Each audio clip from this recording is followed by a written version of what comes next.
this, but I don't think that they can prepare you for this. 8-month-old Blake LaRue is about as sick as a child can get. 107 temperatures and just the irritability and the difference in his appearance. He's very susceptible to an infection, so we're giving him several different antibiotics. Antibiotics like gentamicin, acyclovir, vancomycin, amphotericin. It's so hard going from a perfectly healthy child coming in and giving all this poison. Difficult as it is to believe, poisoning this baby is part of a cure. Blake has been put on the brink of death in an effort to save his life. He's a little fighter, so he's definitely fighting his way through it. Blake's parents, Teresa and Scott LaRue, thought they had it all. We were always saying how lucky we were that we had 4 healthy children. We had a great relationship. Wave to the camera. Just last summer, they had the picture-perfect American family. Aaron, I think, is our bright one. He's real studious. He likes to read, and he loves math. That's 5. Garrett is, he's probably the most active of the 3. He looks like an angel, but he can be a little terror. And Blake, I'd say he's just kind of real observant, likes to look around, but real mellow, real easygoing, real happy. Every day we said how lucky we were. Until last June. You had no idea that your kids had any kind of disease. No. No idea. What are you doing? What are you doing? How do you tell the kids? How did you explain what happened to Lane? I think we're still trying to explain it, and it's hard to explain it when we don't really understand ourselves. Lane LaRue was 13 months old. This time last year, everything was great in your life. How did everything change?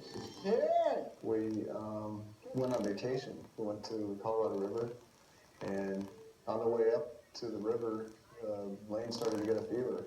Hi, Laney. Laney's been sick. I just thought it was just a normal little flu or something.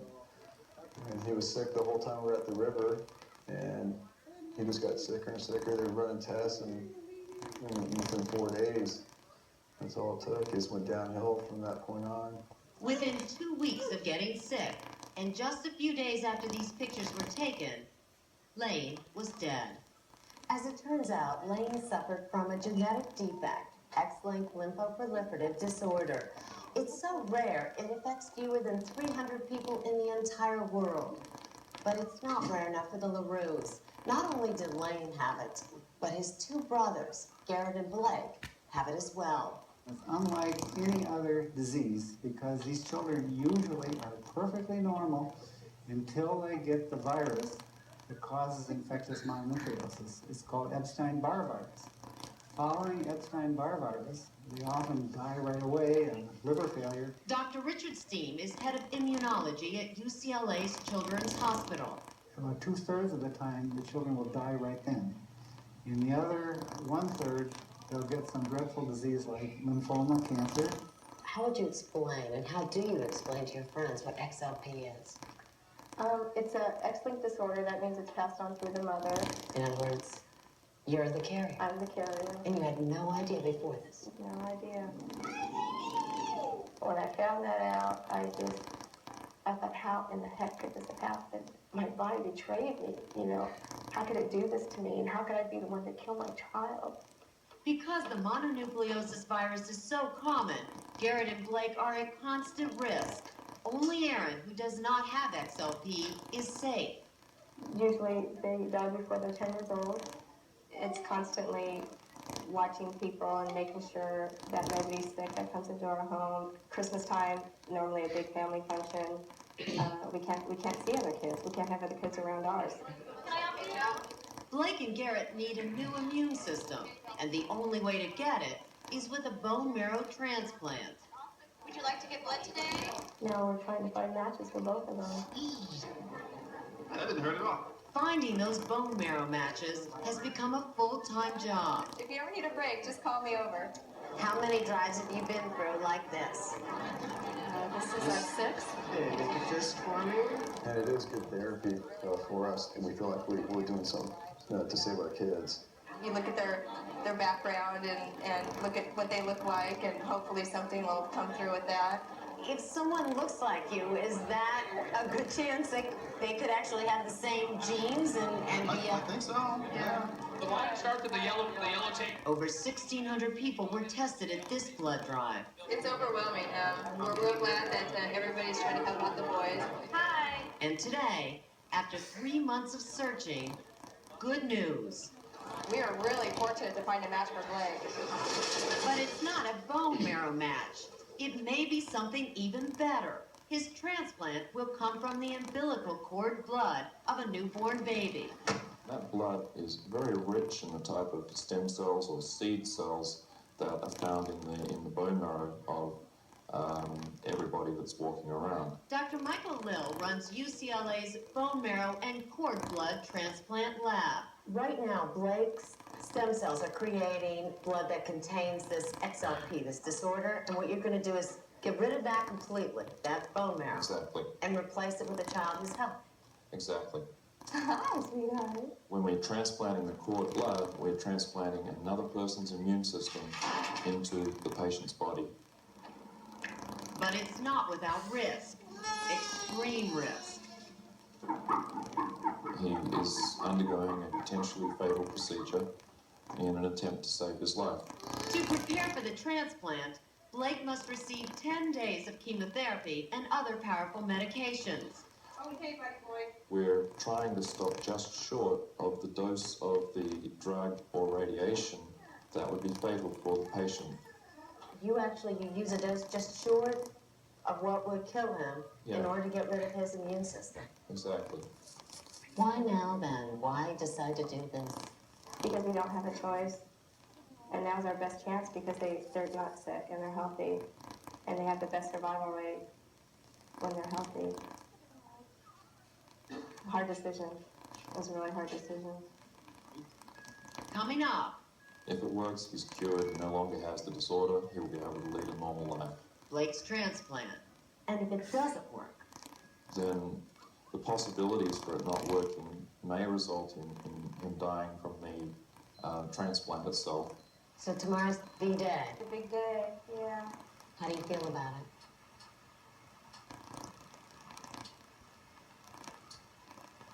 Just really hopeful and anxious. I just really wanted to go well.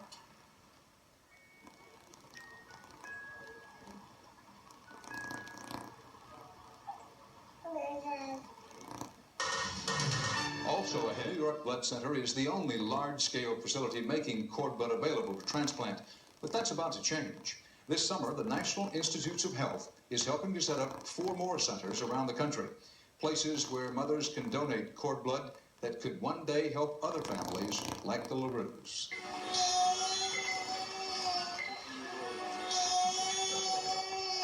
For 2 weeks, Blake LaRue has undergone grueling chemotherapy. I'm sorry, Blake, I don't like doing this either. His mouth looks red, but it doesn't look ulcerated. But what he faces now could be even worse. It's a son. Today, he gets his transplant. Yes, baby. In another part of the UCLA Medical Center, When we take the cells out of liquid nitrogen, it's important to get them thawed rapidly. There we go. doctors are preparing the umbilical cord blood of another baby. Infusing Blake with this blood, they hope, will rid the 8-month-old of the genetic disorder that threatens his life. Dear brother, Blake Christian LaRue. Double check the label. Blake LaRue 208-29933. Yes. I bless you that your body will respond well to the treatment that you're given, Blake. Okay. That you might grow and be a loving son to your parents. That's it. And we're going to infuse it like a blood transfusion. And it'll take probably 30 minutes, and that's all. Here it comes, Blake. The magic potion. Look at this, Blake. Look. This is your new system. That's a pretty color, huh? You just tell him where to go. Make them start working. It's not even 2 ounces of blood. Every cell is important. The entire procedure is over in little more than a half hour. That's it. Easy part's over. But the work is far from finished. The critical time, I think, is going to be from about 10 days to 21 days, because then we'll see whether his new immune system is taking. And while that wait begins, the match came through from Finland. a match for Blake's brother Garrett, who has the same genetic disorder and also needs a transplant to save his life. So there's a bone marrow match. There's a bone marrow match. I don't think that that's really sunk in yet. And in such a short time frame, we've taken care of Blake, and now we can do Garrett as soon as he's finished. So pretty amazing. How soon will Garrett go through this then? Realistically, probably 3 months. Teresa's optimism doesn't last long. 8 days later, Blake takes a turn for the worse. They kind of tried to prepare us for this, but I don't think that they can prepare you for this. It's been really scary. His temperature soars to 107 degrees. His heart rate at times surging over 200. Right now, he's right in the midst of having very high fevers as a result of some infection that we don't really know the cause of it. We've done multiple blood cultures, and so far we haven't identified what kind of infection is causing the fever. The problem, until the transplant takes hold, Blake has no immune system of his own. Any infection could kill him. How are you getting through this? Just a lot of faith. I really know that whatever happens, that God's going to carry us through. We've seen a lot been through a lot, and we've made it this far. And I've kind of faced my fear that if we lose him, we'll just have to deal with that too. But I'm praying that we don't. These are the crisis days that we have to get through, so the next 3 or 4 days are very critical. For the second time, the LaRues have to stand by and watch one of their children fight for life. We've been here before with Lane, and they look so much alike. Yeah. And when he starts getting sick, he starts to really look like Lane at that stage, so it's a little hard to deal with. Yeah. In fact, it was in the very same hospital less than a year ago Scott and Teresa lost 13-month-old Lane. This is the way that Lane looked right before he died. So much of this brings back memories of Lane, so when a lot of the problems that he's having were some of the same things that Lane went through.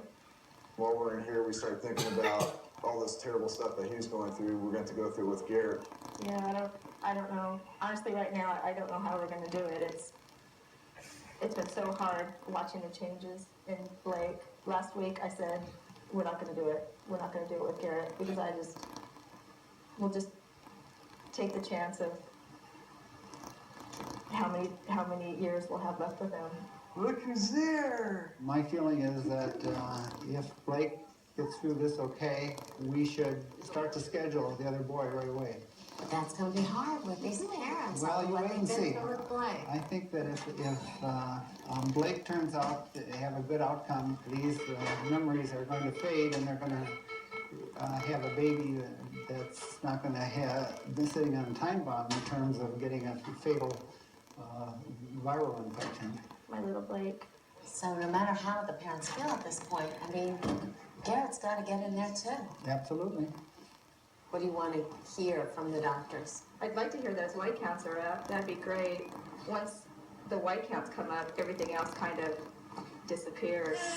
She's talking about Blake's white blood cells, the cells that fight infection. His white count is 100, the normal white count is 10,000. So we just gotta keep our fingers crossed. If that count begins to rise, that means the transplant is working. Day 13. The first real glimmer of hope. Blake's white blood cell count is starting to rise. Well, that means that the cells are taking. We haven't seen a smile in a few days. I can't wait to see that smile when it happens, though. That'll be really nice. The doctors are looking for white blood cell count. You're looking for a smile. Nice big one. She'll get a lot more than that when we come back.